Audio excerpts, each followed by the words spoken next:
and welcome to this week's edition of First Things First. I'm Alistair McIntosh, the new and improved Chief Executive of the Housing Quality Network. Let's get underway. Václav Havel in Czechoslovakia, Nelson Mandela in South Africa used their time in lockdown, as it were, to get themselves ready for leadership. What have we done? Well, apparently people are sick and tired of looking at themselves on screen, and there's been a 500% increase in demand for certain plastic surgery operations. I myself have put myself under the knife in order to achieve certain enhancements. Do you like them? I think they are fantastic. Why did I go down this road? Well, just before Christmas, we spoke to the civil servants that are piloting the charter through. We asked them what the biggest new skill housing professionals required was, and what did they say? They said listening skills. So I am the new model professional. There's only one little snag. I did ask Amazon to do the plastic surgery, and they haven't got it right quite yet. Last week, I had the pleasure of talking to Lewisham Holmes, and we also got onto the topic of listening there. Afterwards, one of the colleagues there, Zenis Varani, sent me a fascinating article he had put together on using the resident voice. And the first point he made was that we had to really get to grips with what our purpose was before we could engage properly with residents. One of the purposes he was thinking about was helping residents to get on in life, helping them to improve their circumstances. And that put me in mind of a study done back in 2007 under the then Labour government by Professor John Hills, who sadly died a week or so ago. Much missed in this sector.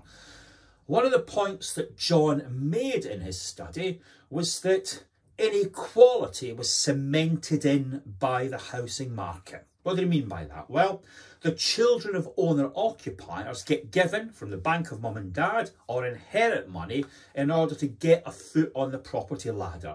Children of tenants can never get that cash, so they're constantly down the ladder.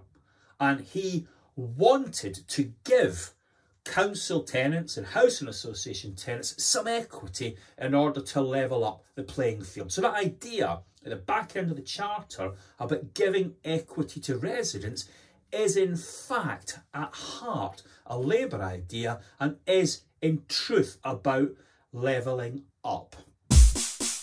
If John Hills was writing today, I think he would reflect more deeply on the rapid growth in the private rented sector. And the situation there is pretty grim, isn't it, for equality?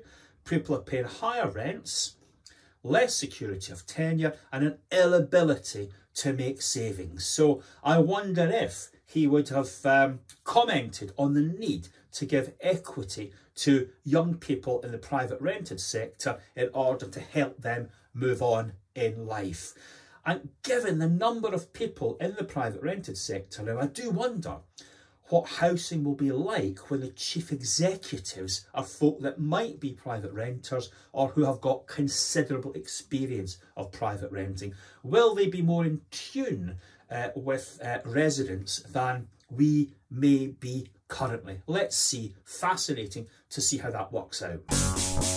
Zenith's other point was that when we consult with residents, we need to show the impact. Now, back in 2019, we did a study for the Welsh Government, and the tenants who were on that study advocated the mantra, listen, hear and act. Don't just listen, demonstrate that something changes as a consequence. And that also linked to purpose. I remember sitting in a focus group with residents, and some residents understandably wanted restricted lettings to keep the peace on their estates. I get that. Other tenants replied to them by saying, hang on a minute, what is the purpose of social housing?